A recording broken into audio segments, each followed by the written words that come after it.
This is Dr. Michael Mueller, and today we're going to chat about peptides, the good, the bad, and the ugly. And folks, there is a lot of potential bad and a lot of potential ugly. And before we get to the good, we have to chat about it because that is the reality of potentially using peptides that you buy on the internet. Yes, as crazy as it seems, there's folks that actually buy these things from research only websites and then they inject this into their body. And that is extremely risky. And that's what we're going to talk about here on my channel. Okay. And what is the biggest problem with this? Well, if you're buying something from a website, right, that tells you straight up it's for research only, it's for animal use only, and you inject it into your body, well, that should kind of be a bit of a red flag that maybe that's not the smartest thing to do. Now, if you've done it, I get it. Some of the videos on various peptides are quite convincing. The websites are very convincing. But the reality is this: every time, if you were to inject a research grade peptide, if you were to inject a peptide designed for animal research, then you're putting yourself at risk. Now, remember, I am a physician. I'm a Mayo Clinic trained family physician, and I am here to teach you and guide you and lead you down a safe path. I love peptides. I use them in my medical practice, but I only use peptides that are safe, and I always do what's best for my patients, okay? Remember, everything here is for education and entertainment only. I am a physician, but you're not my patient. So please seek the advice of a physician before you take peptides or do any other thing medically, as everything here is for entertainment and education only. So these peptides that people buy could potentially be contaminated, and that is a big risk for folks if they decide to buy peptides online.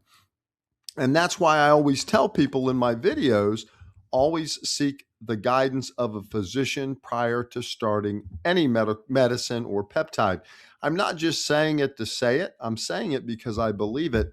And I think it's the best way to handle peptide use. And what type of things could contaminate a peptide that you buy online? Well, bacteria, right? And you could get a bacterial infection. Worst case scenario, you could get sepsis. Heavy metals can, contaminate peptides, and endotoxins. Endotoxins are extremely dangerous, and these are basically waste products from bacteria.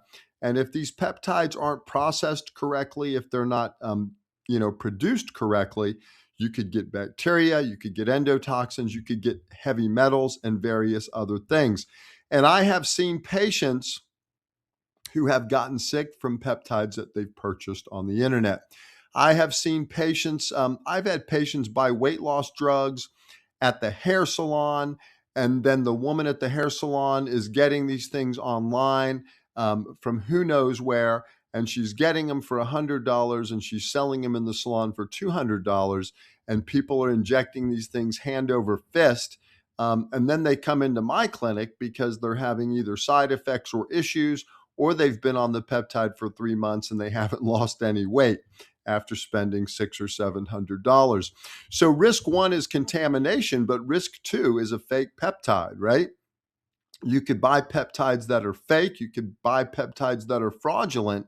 And this, folks, is not only dangerous, but it's just outright theft, right? People are stealing your money if they're selling you a peptide that isn't even real. And I see this a lot, again, in my practice. It happens several times a month where I get a patient that comes in and they tell me about a peptide they purchased from a person who isn't a medical provider, and then they go on to tell me how that peptide didn't work or it caused some sort of problem. And a lot of these labels you see are fraudulent, they're inaccurate. I even had a patient share with me a peptide vial, and it looked like a sixth grader had made the label using a piece of tape and some sort of a copy machine. But again, I'm not going to get off on a tangent with that, but it is a risk when you're buying fraudulent, fake, copycat, whatever you want to call them, peptides that might not even be real. So at the end of the video, I'm going to talk about how to be sure you get safe peptides. So again, if you don't want to stay for the whole video, go to the last couple of minutes. and I'll talk about the best way to find safe peptides. But let's say hypothetically you get a peptide and it's somewhat real, but it's not pharmaceutical grade, right? Because peptides that are made for research and peptides that are made for people, in FDA approved facilities, are a whole different ballgame. And a peptide that's kind of good is nothing like a peptide that is outstanding and excellent. And one of the problems you can have is an immune reaction to an improperly designed peptide. And what do I mean by that? Well, some peptides can be made improperly or poorly, such that the peptide isn't a true copy of the exact peptide that you need to get a specific result. And if that peptide is not exact, or if it is broken or degraded or impure, then your immune system will react to the peptide. And when that happens, your body will create antibodies against that peptide, and that can cause inflammation.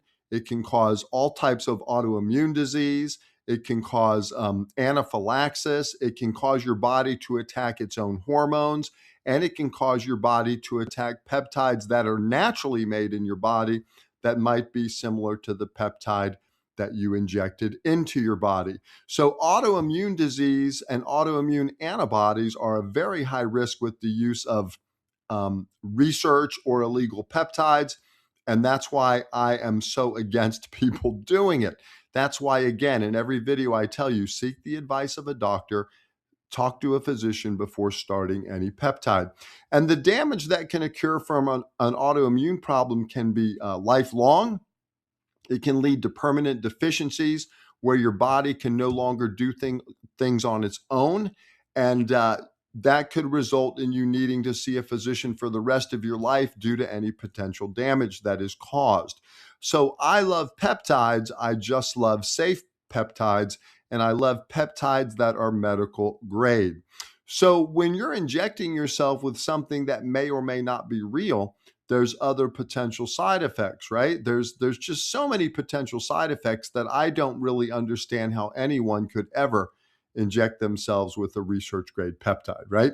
But let's just say you get a peptide and it's pretty good, um, or even a medical grade peptide. You still need to be under the guidance of the right type of doctor. You need to see a doctor who is knowledgeable about peptides so they can be sure that the peptides do in your body exactly what they are designed to do, okay?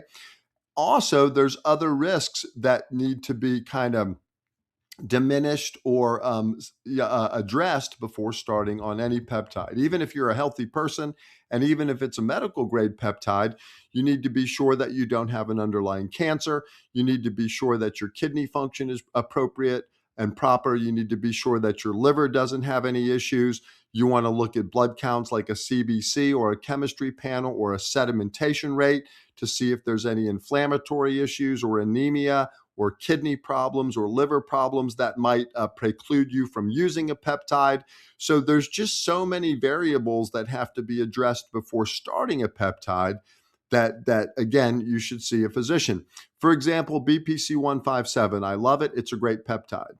But you wouldn't want to give that peptide to someone who has a known history of cancer, right? If they've had melanoma, if they've had breast cancer, if they've had colon cancer, you don't want to give them a peptide that could potentially cause angiogenesis, which could potentially stimulate a cancer to grow if they've had cancer previously. So again, only a doctor can give you that kind of guidance and that kind of knowledge to be sure that you're taking the right peptide at the right time. It's the same with growth hormone, right? If you have a known cancer or you've had cancer, you wouldn't want to take growth hormone. Now, we could go on and on about other examples, and I'm not going to do that right now. But my point is, always see a doctor before starting a peptide, and do not use research grade peptides, okay? The other little issue is if you're going to start a peptide, you want to be sure that that peptide isn't being used with other medications or other peptides that could cause a problem or some sort of negative interaction. And again, that's why you should discuss the use of that peptide with a physician. So I just wanted to kind of briefly touch upon reasons why you need to be careful when you buy peptides online. In fact, I would advise you to never buy peptides online unless it's from a reputable source and an FDA-approved facility, and again, under the guidance of a doctor. And when I say a doctor, I mean a physician that can write a prescription for a drug, right? There's lots of folks who make peptide videos, but they are not doctors, okay? And there's lots of people who make peptide videos that give medical advice that really shouldn't be giving medical advice. So my point is, just be careful, follow channels with doctors who are physicians, doctors who can write prescriptions, and doctors who are going to give you good guidance. Another little thing is if they're selling peptides on the bottom, on the YouTube channel or on the in the description of the video, then you might want to reconsider, right? Because the incentive there is to sell peptides and not necessarily to give you good guidance on what you should or shouldn't do when using a peptide. So that's another little red flag. But anyway, now I'm going to get to the part, that I said I would chat about at the end. If you want to stay safe when using peptides, I'm going to give you a few steps that I think you can take to be sure that you do it safely, okay?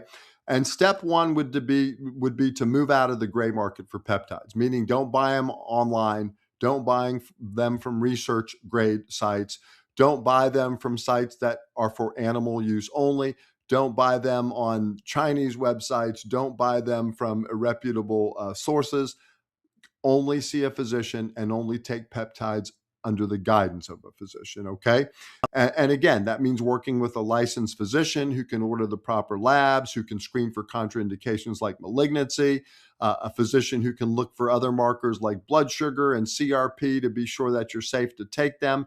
And then once that doctor decides you are safe to take them, then you can get peptides from a source, a pharmaceutical source, a legitimate source, okay, from an FDA-inspected 503A compounding pharmacy, okay?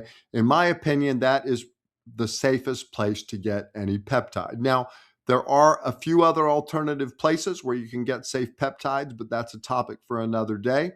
But that is what you should do. Also, if you are going to be reconstituting these peptides at home, then you want to be sure you're doing it under the guidance of a pharmacy. You want to be sure that you're using sterile technique when giving yourself an injection. You want to be sure that you're reconstituting your peptide with bacteriostatic water. And again, at all times, you also want to be sure that you keep your peptide in a refrigerator, right? You want to keep it in a cool place because if you don't, the peptide will degrade. You don't want to shake the vial too aggressively because if you do, the peptide will degrade. And a lot of folks think that a degraded peptide is safe to inject simply because it becomes a bunch of amino acids. But that isn't the case. It can become a fragmented peptide, which could cause an autoimmune reaction. And I talked about autoimmune reactions earlier in the video. So the red flags you need to avoid when using peptides. Number one, don't use research purposes only peptides. You shouldn't do it, not once, not ever. Okay. And you also don't want to use a peptide where there is no certificate of analysis. That's a COA. And any reputable peptide company is going to offer those to the consumer to be sure that the peptide is safe. And you also want to work with a physician on dosing because there is no such thing as standardized dosing where one dose works for everyone. Those are weight specific, they're gender specific. There's lots of variables that go into dosing with peptides. And again, that is why you should see a doctor. So folks, I hope the video was beneficial. I'm a big fan of peptides. Everyone that follows this channel knows that. I just want to be sure that if you're using peptides, that you do it in a safe fashion, right? Because in medicine, rule number one is do no harm. So hit the like button, subscribe, give me a thumbs up. Thanks for listening, and I'll be back at you soon. Bye.